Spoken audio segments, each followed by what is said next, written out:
दोस्तों नमस्कार। राजनीति का एक प्रयोग गुजरात में 20 बरस पहले हुआ था, लेकिन 20 बरस के बाद राजनीतिक प्रयोग ने 2002 को भी मात दे दी क्या? यह सवाल दरअसल एग्जिट पोल के जरिए निकला है। 2002 के राजनीतिक संकेत हिंदुत्व की प्रयोगशाला के तौर पर गुजरात को खड़ा कर रहे थे। वोटिंग ज्यादा से ज्यादा हो, समाज के भीतर ध्रुवीकरण हो और राजनीति मुद्दे नहीं देखे और चुनाव के वक्त वोटर सीधे तौर पर संरक्षण देती हुई राजनीतिक पार्टी के साथ खड़ा हुआ नजर आए। यह 20 बरस पुराना किस्सा है, लेकिन नई परिस्थितियों में एग्जिट पोल ने गुजरात के ये संकेत दे दिए। मुसलमान बंट रहा है, पाटीदार बंट चुका है, आदिवासी बिखर रहा है, जो मुद्दे हैं वह कोई मायने रखते नहीं है। और भारत के राजनीतिक चुनावी इतिहास में जो भी पन्ने आप अगर पलट रहे हैं तो इस एग्जिट पोल के पन्ने को आपको सबसे ऊपर रखना होगा। ये ज्योति बसु की सत्ता को भी मात देते हैं और एक लिहाज से मौजूदा वक्त में अगर नवीन पटनायक आपको याद आ रहे हैं या फिर असम की सत्ता रही हो या कोई भी सत्ता जिसने 2 दशकों से ज्यादा किसी एक राज्य में काबिज रहने का रिकॉर्ड बनाया हो, वो तमाम रिकॉर्ड इस एग्जिट पोल में न सिर्फ टूट रहे हैं बल्कि राजनीतिक प्रयोग की एक नई धारा गुजरात के भीतर से दिखाई दे रही है। ये एग्जिट पोल मायने क्या रखते हैं?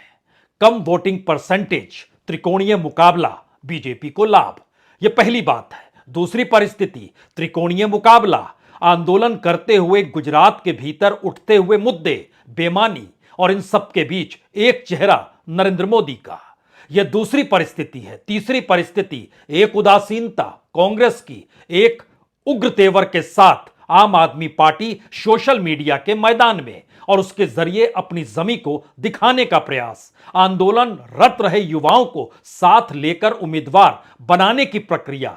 लेकिन इन सब के बीच जो मॉडल गुजरात का अपने तर्ज पर अपनी राजनीति के लिहाज से बीजेपी ने खड़ा किया, उसके फल अब क्या निकलने शुरू हो गए हैं। क्योंकि इस बार हिंदू मुसलमान नहीं था, जातियों के समीकरण और मुद्दों के आश्रय दिल्ली की अपनी गूंज गुजरात में कैसी गूंजी, कई संदेश एक साथ हैं।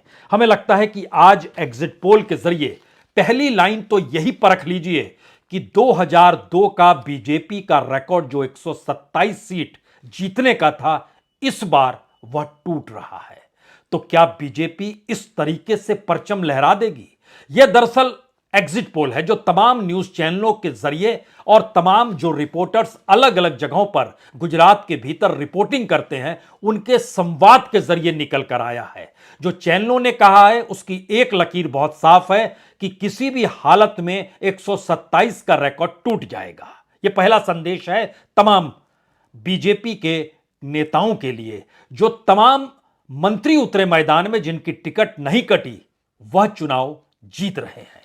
जो बागी हैं उस दिशा में ध्यान नहीं दिया जनता ने, यानी जो कांग्रेस के बागी हों, जो बहुत कम है, लेकिन 2 दर्जन के लगभग बीजेपी के बागी, उस दिशा में भी उन्हें जीत नहीं मिलेगी। और खुले तौर पर जब उन्हें सस्पेंड कर दिया गया तो यह मैसेज और बड़ा हो गया। तो गुजरात के भीतर के कुछ संदेश शुरुआत में जरा समझ लीजिए, उसके बाद हर इलाके में चलते चलेंगे कहां किस रूप में क्या परिस्थिति बनी है। आम आदमी पार्टी ने कांग्रेस के वोट बैंक में जबरदस्त तरीके से न सिर्फ सेंध लगाई, बल्कि आम आदमी पार्टी को जो भी वोट मिले वह सीधे सीधे कांग्रेस के वोट बैंक से खिसक कर आम आदमी पार्टी के हिस्से में चले गए। इसका असर बीजेपी पर यह हुआ कि उसकी जो वोट की प्रतिशत थी पिछले चुनाव की तुलना में, उसमें मैक्सिमम 1 से 2% की ही कमी आई, इससे ज्यादा कमी नहीं आई। लेकिन 10 से 15% की कमी कांग्रेस के वोट बैंक में आ गई और यही वोट बैंक शिफ्ट होकर आम आदमी पार्टी के पास चला गया। जो खेल होना था हो गया। यह पहला संदेश, यानी बीजेपी को सिर्फ 1 से 2% के वोट का घाटा त्रिकोणीय मुकाबले के तहत, जो इससे पहले के 27 बरस में कभी नहीं हुआ था, पहली बार हुआ।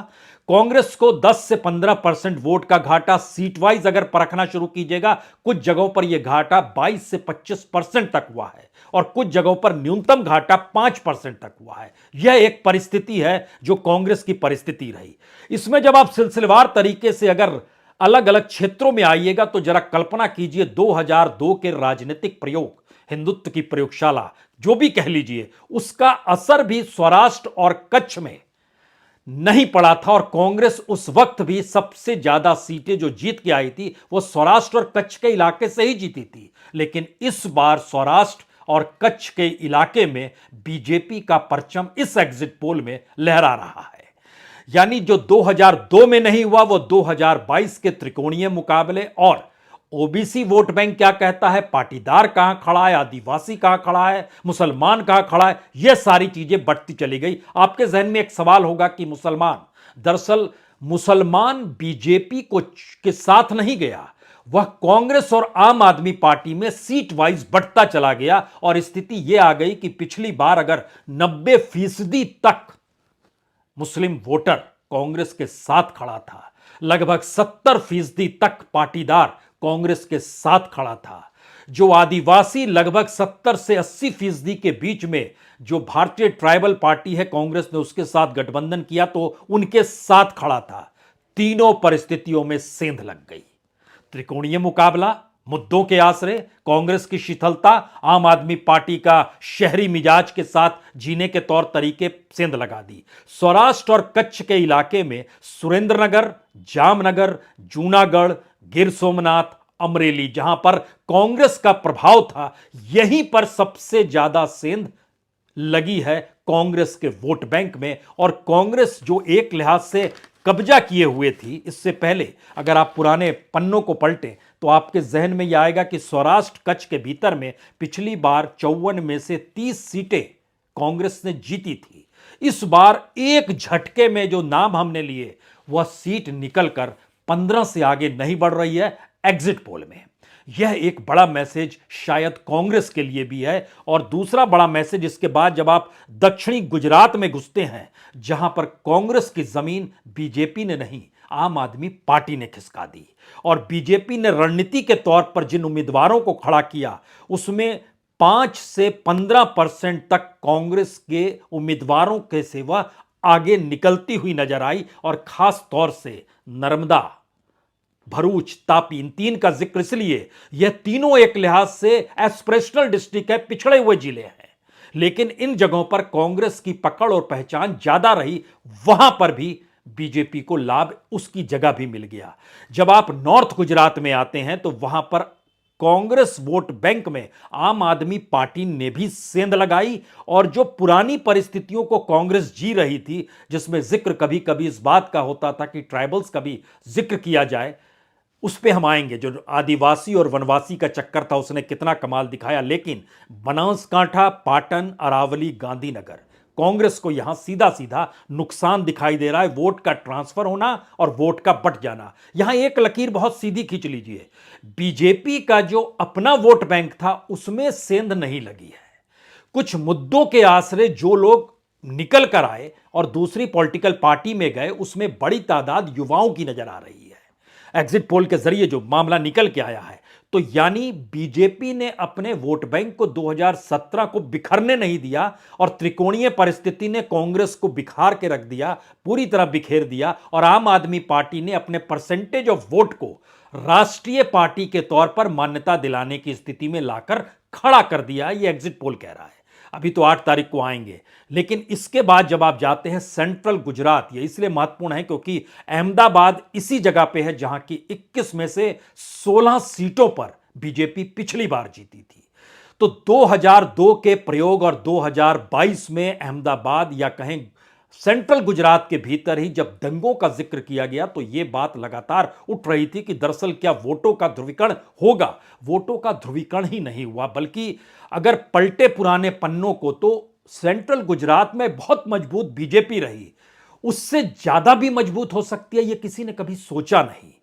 तो आणंद, खेड़ा, दाहोद में कांग्रेस को घाटा यहां पर नजर आ रहा है। और सबसे बड़ी बात यह है कि जो 4 शहर हैं, अहमदाबाद, सूरत राजकोट, वडोदरा, यहां की 55 सीटों में से 44 सीटें बीजेपी ने पिछली बार जीती थी। हो सकता है इस बार इस 44 से भी वो आगे निकल जाए, यानी कांग्रेस ने जो 11 सीट जीती थी, इन 4 जगहों पर हो सकता है वह सिंगल डिजिट में आकर ठहर जाए।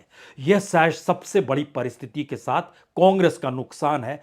इसमें एक हिस्सा हमको लगता है, इससे पहले दूसरी जगह जाएं और बताएं, उसमें ट्राइबल्स का जिक्र यहां बहुत जरूरी है, क्योंकि ट्राइबल की परिस्थिति में इस बात का जिक्र था कि जब राहुल गांधी ने एक ही दिन सभा की, 2 सभाएं की, लेकिन उसमें आदिवासियों का जिक्र किया और कहा कि बीजेपी वनवासी कहती है, लेकिन जो ट्रेंड नजर आया आदिवासी में भी और ट्राइबल पार्टी का पिछली बार जो वर्धस्त था और वहां पर पाटीदारों की जो मौजूदगी थी और मुद्दे जिस लिहाज से 2017 में चल रहे थे, एग्जिट पोल के भीतर के मुद्दे बतलाते हैं कि नहीं, इस बार वो बिखर गए।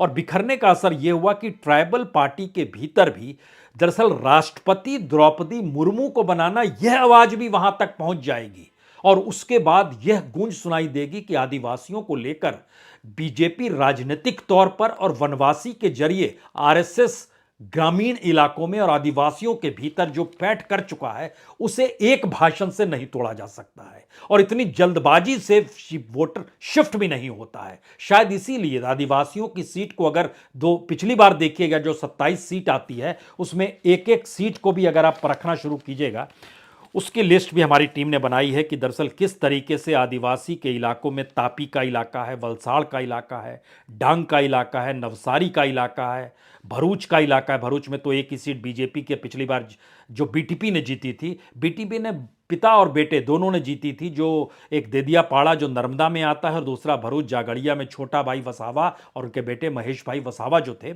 इन दोनों ने सीट जीती थी। लेकिन इस बार जो मुकाबला बिखरते चला गया और एकजुटता दिखाई नहीं दी, उसने आदिवासी सीटों पर भी सेंध लगा दी। दाहोद में ही कांग्रेस पिछली बार 3 सीट ट्राइबल्स की जीत गई थी, इसमें इस बार वह 3 जीत पाएगी, यह भी एक असंभव सी परिस्थिति है। यही स्थिति आप बनासकांठा में देखिए, तो जहां से कांति भाई का जिक्र हो रहा था, उनकी मजबूती के मद्देनजर ही जो दांता की सीट है वहां पर कल रात उन पे हमला हो गया, इस बात का भी जिक्र हुआ। कांग्रेस ने पूरी जोर लगा दी कि कोई मैसेज आदिवासियों से यह ना जाए कि इस जगह पर कांग्रेस की पैठ है, यानी पारंपरिक वोट बैंक जो कांग्रेस के साथ था, वहां पर सेंध कैसे लगाई जाए, इसके लिए रैलियां भी की गई। आदिवासी के स्वयंसेवक, आदिवासियों के भीतर स्वयंसेवक भी घुसे। और ध्यान दीजिए तो 2 जगह खास तौर से जामनगर का इलाका है, राजकोट का इलाका, प्रधानमंत्री 2-2 बार रैली करने पहुंचे। सामान्य तौर पर वो जाते नहीं है। तापी के व्यारा में कांग्रेस जीती थी, निजर में कांग्रेस जीती थी। इस बार हालांकि 23 और 24 हजार वोटों से ज्यादा जीती थी, लेकिन इस बार स्थिति थोड़ी सी नाजुक दिखाई दे रही है ट्राइबल्स के इलाके में भी। अब यहां से असल खेल शुरू होता है कि अगर इन स्थितियों में जो जिक्र हो रहा था कि हार्दिक पटेल यहां शिफ्ट कर गए, तो क्या पाटीदार भी शिफ्ट कर जाएंगे?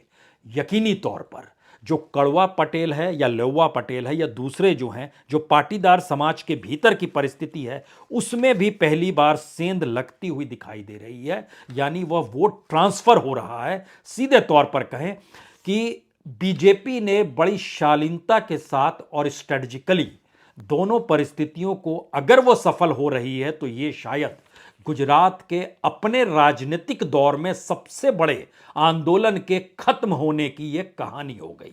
यानी 2017 में पूरा वोट बैंक जो पाटीदार का था वो कांग्रेस के साथ खड़ा था, मुस्लिम वोट बैंक कांग्रेस के साथ खड़ा था, आदिवासी वोट बैंक कांग्रेस के साथ खड़ा था, और तीनों को ही स्ट्रेटजिकली ध्वस्त किया गया। आम आदमी पार्टी की एंट्री और बीजेपी की अपनी रणनीति जो भी रही, जिस रूप में रही, इसने मैसेज दिया। और इसमें एक छौंक का काम कांग्रेस की शालीन प्रचार शैली ने किया, जिसमें उसे लगता रहा कि शायद चुनाव जीतने में कोई हुड़दंग नहीं करनी है, हल्ला शोर नहीं मचाना है, किसी चेहरे को सामने नहीं लाना है और जातियों के समीकरण में फंसना नहीं है, तो कोई चेहरा भी सामने लाना नहीं है कि दरअसल हमारा मुख्यमंत्री ये है। इसने बड़ी नाजुक परिस्थिति कांग्रेस को लेकर गुजरात के भीतर खड़ी कर दी। यानी एग्जिट पोल यह कहता है कि 3 दशक से ज्यादा बीजेपी की सत्ता गुजरात में रहेगी। और इस तरीके से आजादी के बाद की स्थिति को देखिए तो यह वाकई हैरत की स्थिति है। इसमें आपको पश्चिम बंगाल का राजनीतिक प्रयोग वामपंथियों के जरिए नजर आ सकता है, लेकिन मौजूदा वक्त में एक नई राजनीति जिसमें मुद्दे सारे गौण कैसे हो जाते हैं और जो राजनीतिक तिकड़में होती हैं और जो गठजोड़ होते हैं और सामने किसको किस रूप में खड़ा किया जाए यह भी मायने रखता है। इसने कमाल की राजनीति की, इससे इनकार इस एग्जिट पोल के मद्देनजर नहीं किया जा सकता है जो खुले तौर पर दिखाई दे रहा है। अब यहां पर एक चीज हम इसको आगे बढ़ाएं, इससे पहले हमारी टीम ने बताया कि भाई आप सारी चीज़ों को मैसेज कन्वे कीजिए कि किस रूप में क्या। आज तक जो है उसने सबसे ज़्यादा सीटें दे दी हैं और ये लगभग आज तक कह रहा है कि लगभग 130 से 150 के लगभग सीट भी आ सकती है बीजेपी की जो मैक्सिमम है एक लिहाज से। गुजरात के भीतर में 131 से 151 की सीट उसने दी है। इंडिया टीवी दूसरी तरफ 131 सीट दे रहा है। जो रिपब्लिक टीवी है वह भी 128 से 148 सीट दे रहा है बीजेपी को। CNN जो है यह भी 132 सीट दे रहा है। TV9 जो है यह भी 128 सीट दे रहा है। तो ध्यान दीजिए तो कांग्रेस की स्थिति तमाम जगहों पर क्या है। मैक्सिमम सीट TV9 देता है 45 सीट कांग्रेस को, CNN देता है 38 सीट कांग्रेस को, रिपब्लिक देता है 30 से 42 सीट कांग्रेस को।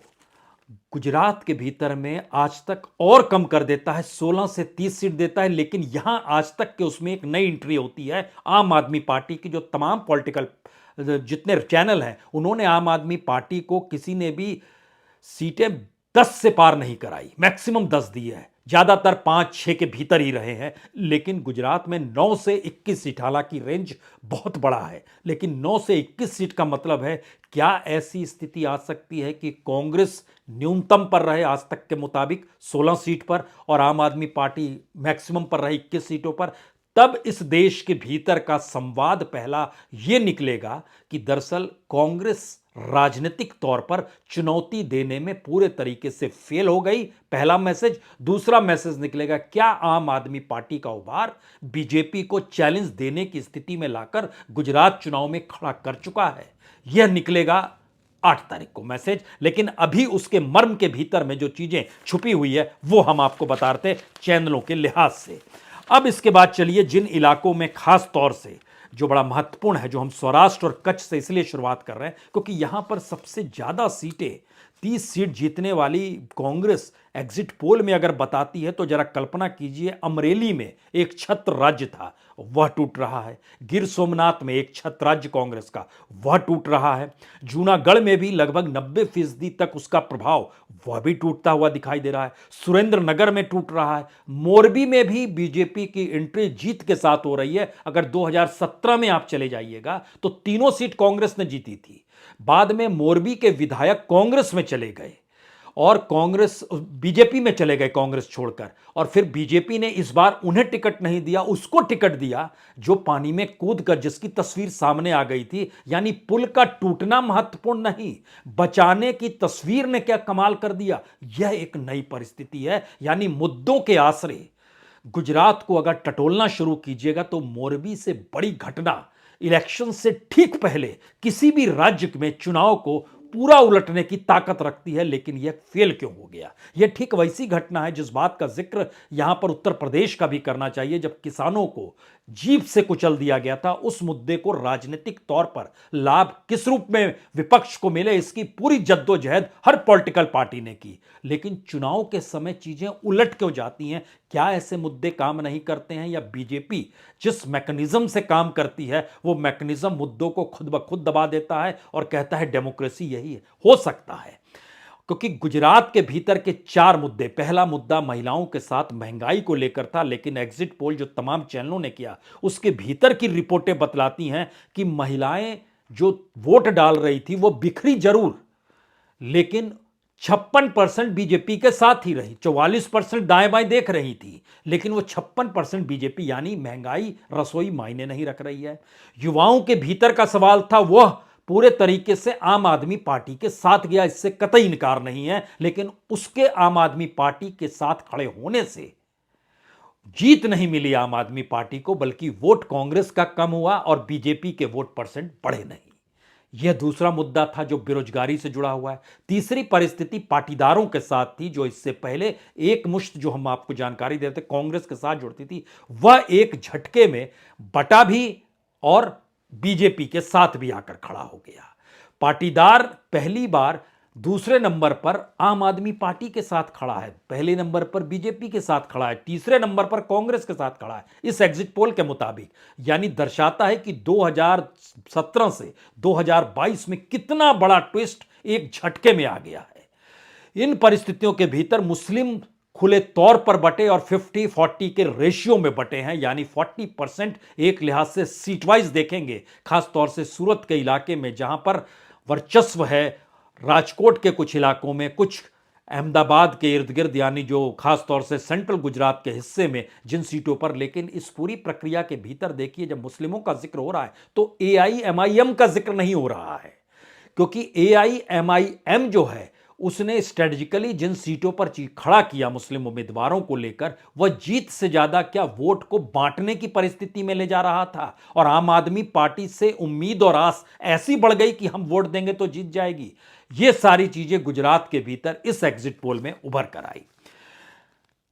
जो आखिरी बात में 10 जिलों का हम नाम लेने जा रहे हैं। इन 10 जिलों के भीतर कांग्रेस को सबसे ज्यादा जो नुकसान हुआ है, सौराष्ट्र कच्छ के अलावे जो 10 जिले हैं, उन 10 जिलों में पहला जिला निकल कर आता है, खास तौर से ये है बनासकांठा का इलाका, दूसरा है पाटन का इलाका, तीसरा है अरावली का इलाका, चौथा है गांधीनगर भी, जहां पर 5 में से 3 सीटें जीती थी। उसके बाद जो साउथ गुजरात के इलाके हैं उसमें तापी का इलाका और वलसाड़ तो इससे पहले भी उस रूप में नहीं था, लेकिन भरूच में मौजूदगी थी, नर्मदा में मौजूदगी थी, उसमें सेंध लग रही है। और जो सेंट्रल गुजरात का इलाका है उसमें खास तौर से अहमदाबाद में जो और खेड़ा में जो सीट थी, वह भी क्या वो गंवा देगी। यहां तक कि दाहोद का संकट भी है, 3 सीटों पर जीती जरूर थी लेकिन वहां भी संकट है। और छोटा उदयपुर में भी सेंध लगेगी उन 2 सीटों में से 1 सीट पर जहां वो चुनाव जीते थे। ये सारे सवाल के समानांतर जो आखिरी सवाल बार बार उभरता है, क्या आम आदमी पार्टी ने त्रिकोणीय परिस्थिति में लाकर खुद को राष्ट्रीय पॉलिटिकल पार्टी के तौर पर गुजरात के जरिए परसेंटेज ऑफ वोट के आसरे खड़ा कर दिया? एग्जिट पोल का पहला मैसेज है। दूसरा मैसेज कांग्रेस के लिए है, जिस शिथिलता के साथ कांग्रेस प्रयास कर रही है और राजस्थान के मुख्यमंत्री प्रभारी, पैसा वहीं से आ रहा है, सब कुछ उन्हीं को सौंपा गया, तो वह जब चीजें गुजरात में अगर नहीं संभाल पाएंगे तो राजस्थान में कैसे संभाल पाएंगे, ये दूसरा सवाल।